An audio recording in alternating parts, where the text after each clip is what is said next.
Hi hello నమస్తే. వాస్తవం టీవీకి స్వాగతం. నేను మీ దండుగుల శ్రీనివాస్.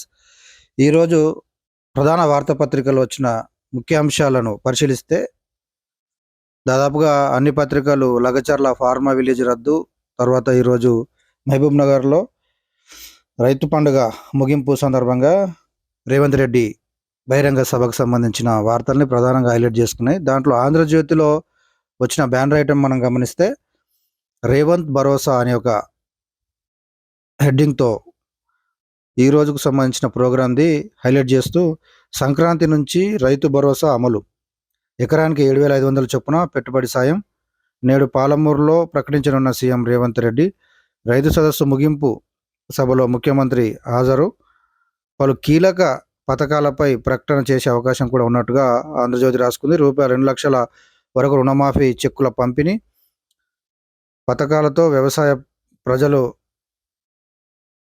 ప్రజలకు వివరించనున్న ప్రభుత్వ పథకాలను ప్రజలకు వివరించనున్న సీఎం అని ఆంధ్రజ్యోతిలో రాసుకున్నారు. ఆ తర్వాత సిద్ధమవుతున్న తెలంగాణ తల్లి విగ్రహం అనేది కూడా దాంట్లోనే చిన్న బాక్స్ ఐటమ్ లాగా కూడా పెట్టుకుంది ఆంధ్రజ్యోతి.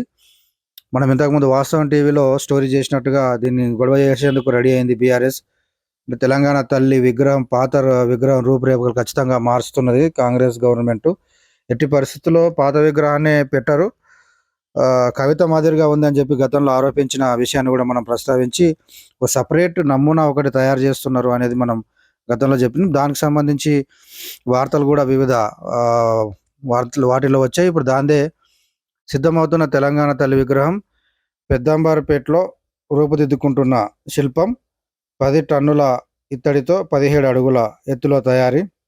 ఆకస్మికంగా పరిశీలించిన ముఖ్యమంత్రి రేవంత్ రెడ్డి 9న సచివాలయంలో విగ్రహ ఆవిష్కరణ అనే వార్త కూడా దీంట్లో ఇచ్చారంటే ఎక్కడ తయారవుతుంది, ఎట్లా ఉంటుంది అనేది ఎవరికి తెలియదు అనే విషయాన్ని కూడా వాస్తవం టీవీలో వచ్చిన స్టోరీ వచ్చిన విషయం తెలిసిందే. దీనికి సంబంధించిన కొద్ది క్లారిటీ అంశాన్ని ఆంధ్రజ్యోతి ప్రస్తావించింది. అయితే ఆ విగ్రహం రూపురేఖలు ఎట్లా ఉంటాయనే ఫోటో ఎక్కడ కూడా ఇంకా రివీల్ చేస్తలేదు గవర్నమెంట్. డైరెక్ట్ ఆ రోజు మాత్రమే చూసే అవకాశం ఉంటుంది. దీనిపైన కూడా బీఆర్ఎస్ రాజకీయ వివాదం చేసే అవకాశాలు లేకపోలేదు. అది ఎలా ఉంటుంది అనేది మాత్రం ఆసక్తికరంగా ఉంది. ఇంకా నెక్స్ట్ బ్యానర్ ఐటమ్గా తీసుకుంది ఫార్మా క్లస్టర్ రద్దు, లగచర్ల భూసేకరణ నోటిఫికేషన్ ఉపసంహరణ, గిరిజనుల ఆందోళనతో ప్రభుత్వం వెనక్కి, అక్కడే బహుళోపయోగ పారిశ్రామిక పార్కు అంటే దాన్ని వస్త్ర సంబంధ పరిశ్రమలకు టెక్స్టైల్ పార్కులకు ప్రాధాన్యమిస్తూ స్థానికులకు భారీగా ఉపాధి అవకాశం, ప్రతిపాదన సిద్ధం చేసిన టీజీఐఏసీ త్వరలోనే భూసేకరణ నోటిఫికేషన్, తాండూరు సబ్ కలెక్టర్ బాధ్యతలు, లగచర్లలో ఫార్మా విలేజ్ పెట్టడం లేదని వారం క్రితమే వామపక్షాలకు చెప్పిన సీఎం.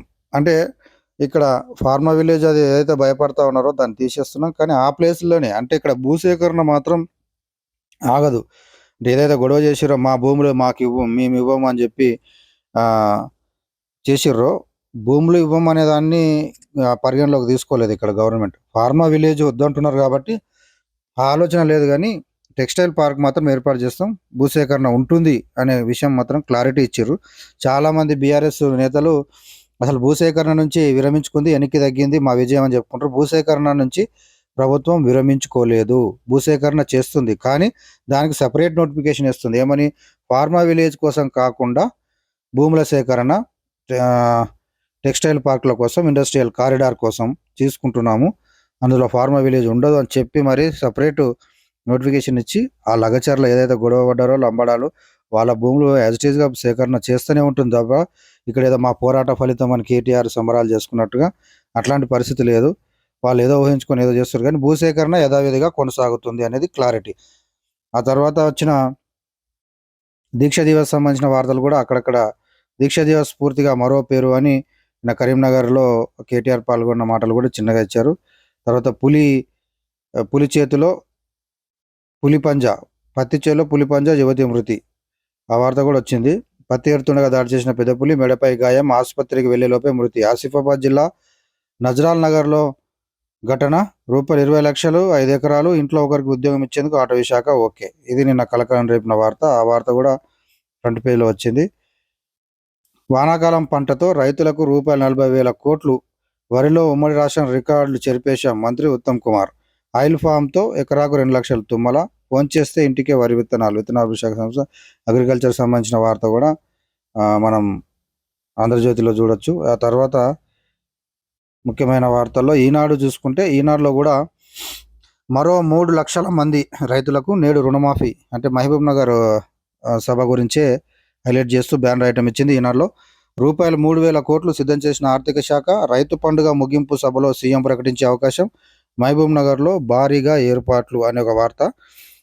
ప్రజాపాలన విజయోత్సవాల్లో భాగంగా మహబూబ్ నగర్లో నిర్వహిస్తున్న రైతు పండుగను శనివారం ఘనంగా ముగించేందుకు ప్రభుత్వం భారీ ఏర్పాట్లు చేసింది. సభకు సీఎం రేవంత్ రెడ్డి ముఖ్య అతిథిగా హాజరై అన్నదాతలు, వ్యవసాయ రంగానికి సంబంధించిన కీలక ప్రకటనలు చేయనున్నారు. రుణమాఫీ కింద 4వ విడతలో 3,00,000 మంది రైతులకు రూపాయలు 3,000 కోట్లను శనివారం విడుదల చేస్తామని వ్యవసాయ శాఖ మంత్రి తుమ్మల నాగేశ్వరరావు ఇప్పటికే ప్రకటించడం ప్రాధాన్యత సంతరించుకుంది. దీనిపైనే సీఎం విధాన నిర్ణయం వెల్లడించే అవకాశం ఉన్నట్లు తెలిసింది. ఇక భారీగా హాజరవుతున్న రైతులు అని రాసింది. తర్వాత దీంట్లోనే ఇందిరమ్మ ఇళ్ల కేటాయింపు పేదలకే ప్రాధాన్యం, నిన్న స్పాట్ వార్త కూడా కవర్ చేసింది. అదనపు గదుల నిర్మాణానికి అనుమతి ఇవ్వాలి. ఇందిరమ్మ ఇళ్ల లబ్ధిదారుల ఎంపికలో అత్యంత నిరుపేదలకు తొలి ప్రాధాన్యం ఇచ్చి కేటాయింపులు చేయాలని సీఎం రేవంత్ రెడ్డి ఆదేశించారు. ప్రధానంగా దివ్యాంగులు, వ్యవసాయ కూలీలు, సాగు భూమి లేనివారు, పారిశుద్ధ్య కార్మికులు ఈ తరహా ప్రాధాన్య క్రమంలో ఎంపికలు ఉండాలని పేర్కొన్నారు. ఇది చాలా మంచి ఆలోచన. లేకపోతే ఇది కూడా మళ్ళీ పార్టీ కార్యకర్తలకే వాళ్ళు పంచుకోవడానికి పనికొచ్చే పథకంలాగా తయారు కాకుండా వాళ్ళని మాత్రం ఎంపిక చేయడం అనేది కూడా చాలా మంచి ఆలోచన. ఇది ఎప్పుడు చేస్తారు ఏందనేది కూడా దాని మీద ఇంకా క్లారిటీ రాకున్నా కానీ నిన్న మాత్రం సమీక్ష జరిగిన వార్త ఈనాడులో వచ్చింది. ఇంకా నెక్స్ట్ కొడంగల్లో ఫార్మా విలేజ్ రద్దు, ఈనాడు కూడా దీన్ని ముఖ్యాంశంగానే ప్రచురించింది. ఆ స్థానంలో బహుళార్థ పారిశ్రామిక పార్కు, ఆ స్థానంలో అన్నారు. కొడంగల్లో ఫార్మా విలేజ్ రద్దే తప్ప భూసేకరణ చేయడం లేదు అని ఎక్కడ రాయలేదు. దీన్ని బీఆర్ఎస్ తప్పుగా అర్థం చేసుకొని సంబరాలు చేసుకొని బుక్కబోర్ల పడ్డది. అది వాస్తవం. పేపర్లో, వెబ్సైట్లో కూడా వార్త వచ్చింది. భూసేకరణకు ప్రతిపాదనలు సిద్ధం చేసిన టీజీఐఐసి లగచర్ల దాడి అనంతర పరిణామాలతో ప్రభుత్వం చర్యలు అనేది ఒక వార్త వచ్చింది. ఇక నెక్స్ట్ కేటీఆర్ ఐటమ్ కూడా నాడు నేడు కాంగ్రెస్ తప్పుడు విధానమే, వచ్చే 4 ఏళ్ళు ప్రజల కోసం పోరాటం, తెలంగాణ చరిత్రలో కేసీఆర్ హిమాలయ పర్వతం, కరీంనగర్ దీక్షా దివస్లో కేటీఆర్ అనేది వార్త వచ్చింది. పులి పంజాకు యువతి బలి అనేది వార్త. తర్వాత నెక్స్ట్ మనం సాక్షి చూసుకుంటే, సాక్షిలో కూడా బ్యానర్ లగచర్ల ఫార్మా రద్దు అనేది హైలైట్ చేసుకుంది. భూసేకరణ నోటిఫికేషన్ సైతం ఉపసంహరణ, రాష్ట్ర ప్రభుత్వ కీలక నిర్ణయం. ఆ గ్రామాల్లోని అవే భూముల్లో, వీళ్ళు కూడా క్లారిటీ ఇచ్చారు, ఆ గ్రామాల్లోని అవే భూముల్లో బహుళార్థ సాధక పారిశ్రామిక పార్కు ఏర్పాటు. పారిశ్రామిక పార్క్ అవసరమైన భూముల సేకరణకు తాజాగా టీజీఐఐసి ప్రతిపాదన, భూసేకరణ అధికారిగా తాండూరు ఆర్డీఓ నియామకం. దాంట్లోనే దిలావర్పూర్ ఇథనాల్ ఫ్యాక్టరీకి సంబంధించిన వార్తకు అనుమతులపై సర్కార్ ఆరా తీసింది. గత ప్రభుత్వ కేబినెట్ భేటీకి సంబంధించిన పత్రాలు బహిర్గతం అనేది కూడా ఒక స్కూప్ వార్తగా రాసుకుంది సాక్షి. కేసీఆర్ అంటే పేరు కాదు తెలంగాణ పోరు అని దీక్షా దివస్ సందర్భంగా కేటీఆర్ చేసిన కామెంట్స్. ఇది కర్టనైజర్గా ఒక వార్త. ఇందిరమ్మ ఇళ్లలో ఆదివాసీ ప్రాంతాలకు కోట అని అది హెడ్డింగ్. నేడు పాలమూరులో రైతు పండుగ బహిరంగ సభ హాజరు కానున్న ముఖ్యమంత్రి రేవంత్ రెడ్డి. 1,00,000 మంది రైతులు వస్తారని అంచనా. సాంకేతిక కారణాలతో నిలిచిన రూపాయలు 2,00,000, ఆపై రుణమాఫీ నిధులు విడుదల చేసే అవకాశం నిలిచిందని చెప్పి రాశాడు దీంట్లో సాక్షిలో. మరి అది ఎంతవరకు తర్వాత చేస్తా అంటారో మరి అన్నిట్లో రాస్తే సాంకేతిక కారణాలతో నిలిచిన రూపాయలు 2,00,000, ఆపై రుణమాఫీ నిధులు విడుదల చేసే అవకాశం. అప్పుడు ఓకే, సాంకేతిక కారణాలతో అప్పుడు ఆగిపోయిన వాటిని ఇస్తే అవకాశం ఉంది. రైతు భరోసా పైన శుభవార్త చెప్తారని అన్నదాతల్లో ఆశలు. రైతు భరోసా కూడా ఎప్పటి నుంచి వస్తుంది అంటే, నిన్న ఒకటి సోషల్ మీడియాలో వైరల్ అయింది. రేవంత్ రెడ్డి చేసిన కామెంట్ మీద ఏం వైరల్ అయిందంటే, సోషల్ మీడియాలో 500 బోనస్ ఇచ్చిన దాని మీద సంతోషంగా ఉన్నారని రేవంత్ రెడ్డి ట్వీట్ చేసిన దానిపైన కూడా తుమ్మల నాగేశ్వరరావు మాట్లాడుతూ, పెట్టుబడి సాయం దీంతో మంచినే పెట్టుబడి సాయంలో ఉపయోగపడుతోంది, బాగా మంది రైతులు సంతోషంగా ఉన్నారని చెప్పడంతో చాలామంది సోషల్ మీడియాలో అంటే ఇక రైతు బంధు ఇవ్వరా, దీంతోనే సరిపెడతారా, అందరు సన్నవడ్లే పండిస్తారా, వేరే వేరే పంటలు పండించరా అని కామెంట్లు కూడా వచ్చిన దాని మీద ఈరోజు జరిగే బహిరంగ సభలో దీనిపైన రైతు భరోసా ఎప్పుడు అయింది ఏం కథ అనే దాని మీద కూడా క్లారిటీ ఇవ్వనున్నారు. ఈ అనుమానాలకు చెక్ పడనుంది. అయితే ఇవి సాక్షిలో వచ్చిన మెయిన్ వార్తలు. కాలం చెల్లిన సరుకులు, కుళ్ళిన గుడ్లు. ఈ హాస్టళ్లకు సంబంధించిన ఫుడ్ పాయిజనింగ్ నేపథ్యంలో మాగనూరు జడ్పీ స్కూల్లో తినకుండా వదిలేసిన అన్నం. నాణ్యత లేని నిత్యావసరాలు సరఫరా చేస్తున్న కాంట్రాక్టర్లు ప్రశ్నిస్తే నేతల పేర్లు చెబుతున్నారంటున్న హెచ్ఎంలు, ఎంఈఓలు. పౌరసరఫరా శాఖ నుంచి పురుగుల బియ్యం వస్తున్నాయని వెల్లడి. స్కూలు, హాస్టల్లో అధికారుల ఆకస్మిక తనిఖీలు. అడుగడుగున అపరిశుభ్రత, అనారోగ్యకర పరిస్థితుల్లో సరుకులు నిల్వ. దీనిపైన ఒక స్టోరీ ఇచ్చింది. అంటే ఇవంతా లోపభూయిష్టంగా ఉన్న ఈ పరిస్థితులు చక్కదిద్దకుండా పరిశీలిస్తే కుదరదు అనేది. అంటే కాలం చెల్లిన కుళ్ళిన గుడ్లు. ఎక్కడైతే నాసిరకం సరుకులు సరఫరా చేస్తూ వాటినే పిల్లలకు పెడుతూ వాళ్ళ ప్రాణాలతో ఆడుకుంటున్నారు. దీన్ని మార్చాల్సిన పరిస్థితి ఉంది. టైంకు బిల్స్ ఇవ్వకపోవడంతో లాభాల కోసం శరామామూలుగా ఇది బీఆర్ఎస్ గవర్నమెంట్లో కూడా ఇదే జరిగింది. ఇప్పుడు కొత్తగా జరిగేది ఏం కాదు. కాకపోతే ఇప్పుడు బయటపడుతున్నాయి, అప్పుడు బయటపడలేదు చాలా మటుకు. ఇక రైతుల వద్దకే నేరుగా విత్తనాలు. 2 టన్నుల ఆర్డర్ ఇస్తే సరఫరా చేయనున్న టీజీఎస్డీసీ అని ఒక వార్త సాక్షిలో వచ్చింది. ఇక వెలుగులో చూస్తే ఇందిరమ్మ ఇండ్ల లబ్ధిదారుల ఎంపిక వచ్చే నెలలోనే అంటే డిసెంబర్లోనే చేస్తామని హెడ్డింగ్తోని బ్యానర్ ఐటెం చేసుకుని తొలి దశలో సొంత స్థలాలు ఉన్నవారికే ఇల్లు. దివ్యాంగులు, వ్యవసాయ కూలీలు, సాగు భూమి లేని వారు, పారిశుద్ధ్య కార్మికులకు ఫస్ట్ ప్రయారిటీ. లబ్ధిదారు ఆసక్తి చూపితే అదనపు గదుల నిర్మాణానికి కూడా అనుమతిస్తాము. ఆదివాసీ ప్రాంతాలు, ఐటీడీఏల పరిధిలో ప్రత్యేక కోట. మహబూబ్ నగర్, మెదక్, నిజామాబాద్, కొత్తగూడెం జిల్లాల్లో పైలట్ ప్రాజెక్టుగా జిల్లాలు ఎంచుకోరు. మహబూబ్ నగర్, మెదక్, నిజామాబాద్, కొత్తగూడెం జిల్లాలో ఇందిరమ్మ ఇండ్ల విధి విధానాలపై సీఎం రేవంత్ సమీక్ష. లబ్ధిదారు ఆసక్తి చూపితే అదనపు గదులు. ఆసక్తి ఏం చూపడు, ఉన్నది కట్టుకుంటే చాలు అన్నట్టుగానే ఉంటుంది వాళ్ళకు. ఇప్పటికే ఇల్లు లేకున్నారు. ఆసక్తి చాలా మటుకు ఉండదు. ఇది అనవసరమైన టాపిక్. కానీ అయితే డిసెంబర్లో ఎంపిక ఉంటుంది.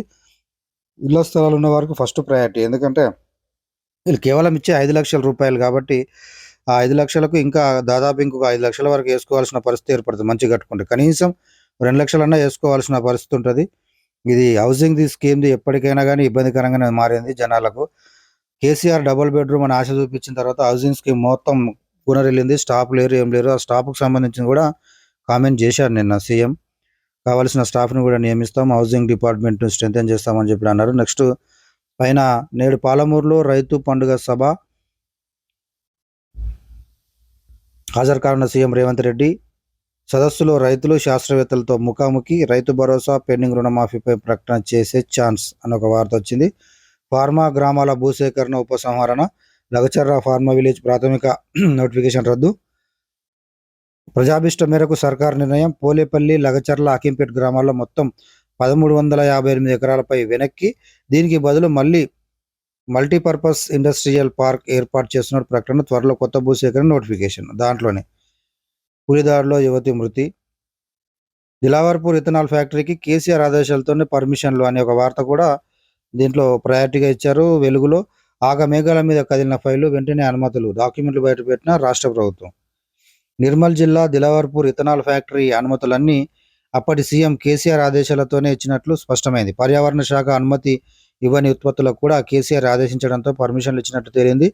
ఆ తర్వాత జరిగిన కేబినెట్ భేటీలో రాటిఫికేషన్లో భాగంగా వాటికి ఆమోదం తీసుకున్నట్టు స్పష్టమైంది.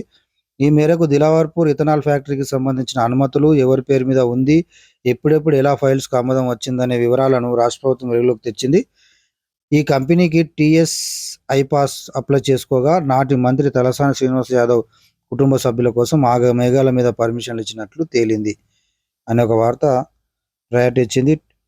బీఆర్ఎస్ ఆఫీస్ మరో జనతా గ్యారేజ్ అని కరీంనగర్లో కేటీఆర్ దీక్ష దివస్ సందర్భంగా నా కామెంట్లు కూడా. ప్రజలకు కష్టం వస్తే యాదకొస్తుంది అని వచ్చింది. అప్పుడు కష్టం వచ్చినప్పుడు ఎవరు లేరు, ఇప్పుడు యాదకొస్తుంది అని అంట. అప్పుడు కూడా అని ఉంటే చాలామంది వచ్చేవారేమో. అప్పుడు కూడా బీఆర్ఎస్ ప్రభుత్వం ఉన్నప్పుడు మీకు ఏమైనా బాధ ఉంటే తెలంగాణ భవన్కి రండి అంటే నిండిపోయేది, కిక్కిరిసిపోయేది, రోజు జాతరగా ఉండేది కావచ్చు. మరి ఆటోమేటిక్గా వస్తారు. ఇప్పుడు ఏదైనా సమస్యలు ఉన్నప్పుడు తప్పదు. దాన్ని జనతా గ్యారేజ్ అని పేరు పెట్టుకొని జబ్బాలు జరుచుకునే విధంగానే మాట్లాడాడు కేటీఆర్. ఇవి ప్రధానమైన వార్తలు. ప్రధానంగా ఈరోజు వార్తలు వచ్చిన వాటిల్లో బహిరంగ సభ, రైతు పండుగ ముగింపు, సంపూర్ణ రుణమాఫీ, రైతు భరోసా మీద క్లారిటీ అనేది ఆ వార్త. తర్వాత ఫార్మా విలేజ్ రద్దు చేస్తున్నాం, ఆ ప్లేస్లో టెక్స్టైల్ పార్క్ ఏర్పాటు చేస్తాం, కొత్తగా అక్కడే భూసేకరణ చేస్తాం అనేది ఇంకో వార్త. ఇందిరమ్మ ఇండ్ల లబ్ధిదారుల ఎంపిక, ఎవరెవరికి ప్రయారిటీ ఇవ్వాలో, ఎప్పటి నుంచి ఏందనే దాని మీద ఈ 3 ప్రధానమైన వార్తలు మనం ఈరోజు పేపర్లలో చూడొచ్చు.